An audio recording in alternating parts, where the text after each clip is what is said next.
Many of them were murderers, human traffickers, gang members. As U.S. President Donald Trump's administration cracks down on immigration, its officials continue to push the message that detainees are violent gang leaders or even terrorists, but often without attempting to back those inflammatory claims in court. Legal experts say such public allegations can not only jeopardize criminal cases, but also undermine a core plank of the U.S. legal system, that people have an opportunity to contest claims brought by the government. This is a new DOJ. After an FBI SWAT team raided the home of Henry Josue Villatoro Santos, an El Salvadoran man living illegally in Virginia last month, U.S. Attorney General Pam Bondi alleged the man was one of the top 3 U.S. leaders of the violent MS-13 street gang and called him a terrorist. Less than 2 weeks later, the Justice Department moved to drop the only charge it had brought against him, illegal possession of a firearm by an alien. Bondi said he would face deportation instead.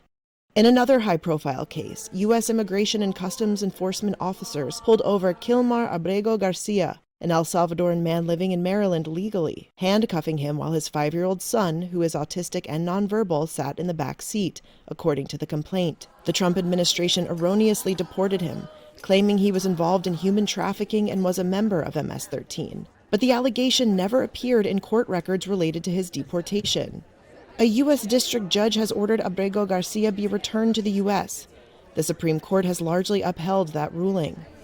Former chief spokesperson for the U.S. Department of Justice Anthony Coley says it's political theater. Right now we have a Justice Department that is more concerned about winning in the court of public opinion than they are about winning in the court of law. The Justice Department did not respond to a request for comment.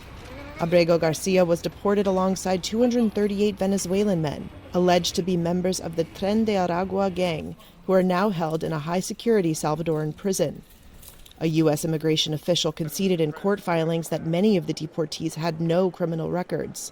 In a response to Reuters, a U.S. Department of Homeland Security spokesperson claimed that the Venezuelan men deported to El Salvador without U.S. criminal records, quote, are actually terrorists, human rights abusers, gangsters, and more, but did not provide evidence.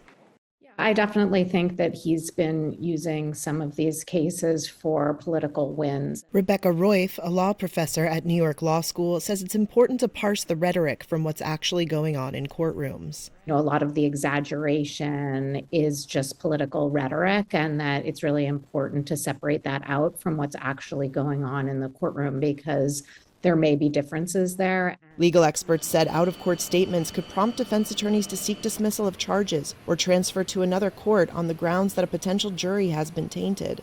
Justice Department policy normally limits public statements about pending cases to information in publicly available documents such as indictments or complaints, and bars commentary about a defendant's character.